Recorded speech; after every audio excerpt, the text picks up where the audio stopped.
What's up everybody, welcome back to the channel. My name is Philip Lombardi and today we are going to be reviewing the 2019 Honda Civic LX. There are a lot of newer features. Some of them are cosmetic, some of them are safety, some of them are technology, but I'll go over all of that with you. We will drive the vehicle today and see if there's any difference between the 18 model and the 19 model, and we'll cover all of the outside and the inside of the vehicle. So thank you for joining me again. If you're new to the channel, make sure you hit that subscribe button to get updated when we have new videos every week. We do car reviews, how-to videos, and technology videos.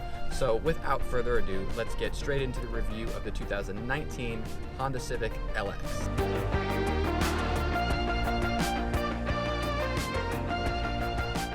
The new 2019 Civic does feature the 2.0 liter engine. It is a CVT transmission. It has 158 horsepower. So while it is not a turbocharged engine, it does still have enough power to get you on and off the highway, to and from work or to or from school, and get you out of the way of big trucks or traffic or anything like that. It does have plenty of power for the size and the weight that it is. As we start in the front of the 2019 Honda Civic, you're gonna notice you have this black piece here. That is part of your Honda sensing. And that's gonna look a little bit different because of course you have that. That's how that works. There's a sensor there and a camera up there in the windshield. Also, you'll notice instead of having a big chrome piece in the front, you have this nice gloss black finish here. So that gives it more of a sporty look, and you're gonna have your LED daytime running lights right there, which is standard on the LX model. Even the Honda sensing is standard. So you're getting a lot of technology and more sporty features for your money. And you have this chrome trim down here as well, right above where your fog lights would go if you had a higher trim model. Now, as we go over to the wheels, they're still 16-inch wheels. They still have wheel covers. However, these are a little bit more modern and sporty looking. They're not plain kind of blah.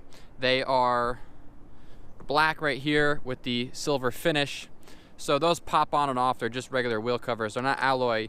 But again, with the newer LED daytime running lights, Honda sensing, your black finish right up there, that contrasts really well with that.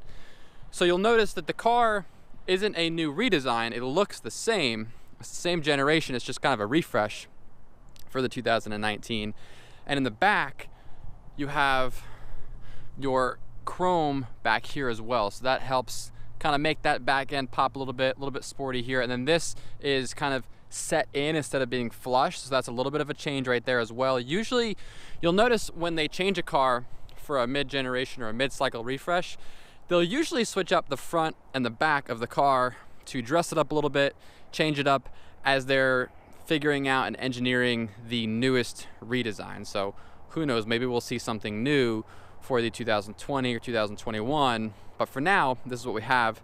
And it's a huge addition because for just over $21,000, you have Honda sensing standard. If it's a first-time driver car or if you commute in the car a lot, that is standard, sportier looking wheel caps right there, LED headlights, and the black gloss black piece in the front. And that, honestly, in my opinion, I like that because it looks a little bit sportier instead of all that chrome.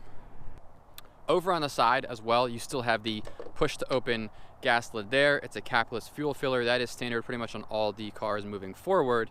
But you have that, super easy to put your gas in there, and then it locks when you're all done and you lock the car. That way nobody can mess with your gas. But the car does get 30 miles per gallon in the city, 38 on the highway with an average of 33. That is tested in the normal mode. So if you have the car in eco, you're actually gonna get a little bit better gas mileage, but it does depend on the driver.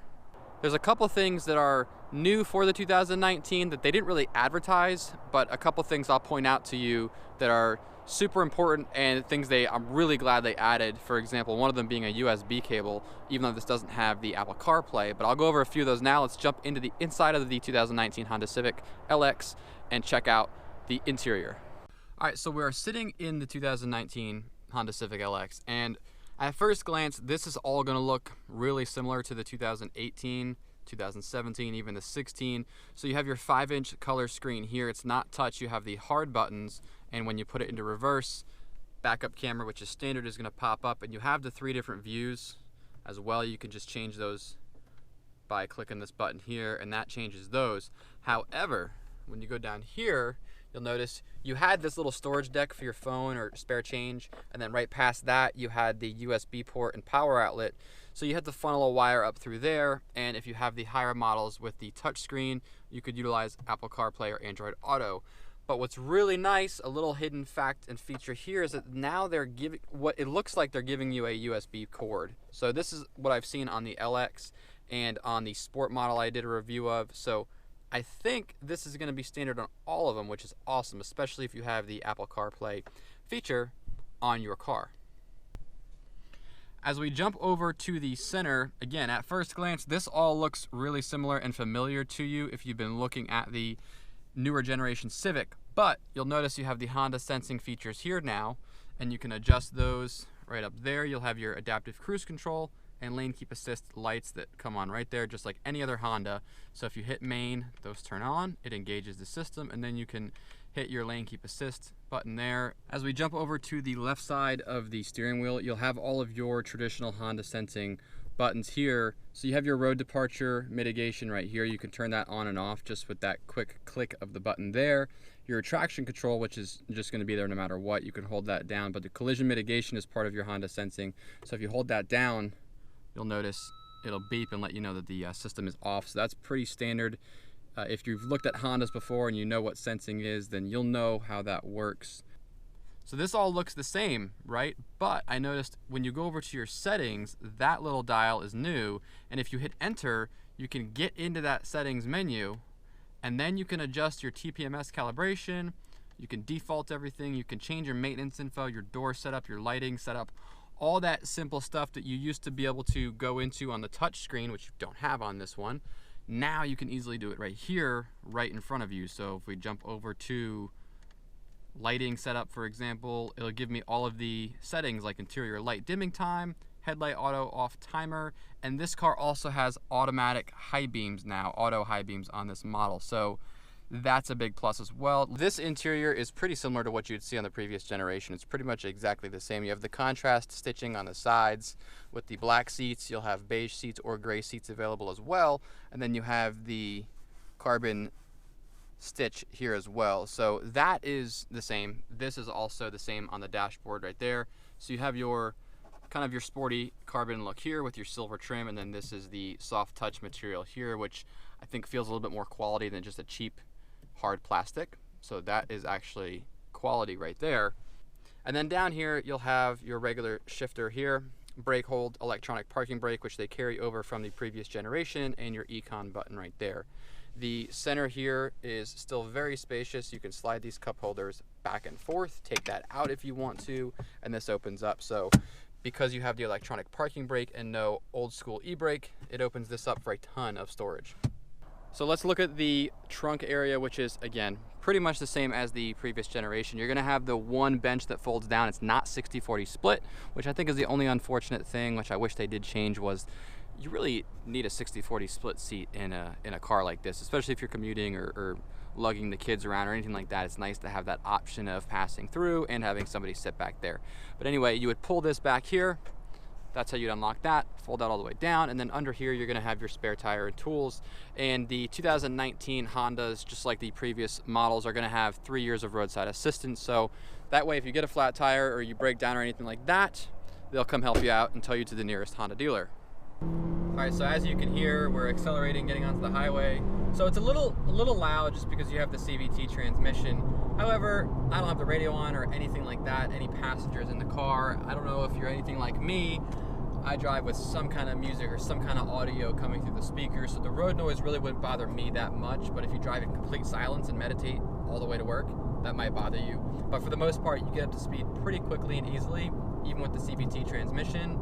And now I'm on the highway going 55 miles per hour, and it holds the road really well. And as you take hard turns or anything like that, the suspension is strong and it doesn't understeer or oversteer or kind of float along the road as you're turning. It's a pretty solid car for the size that it is.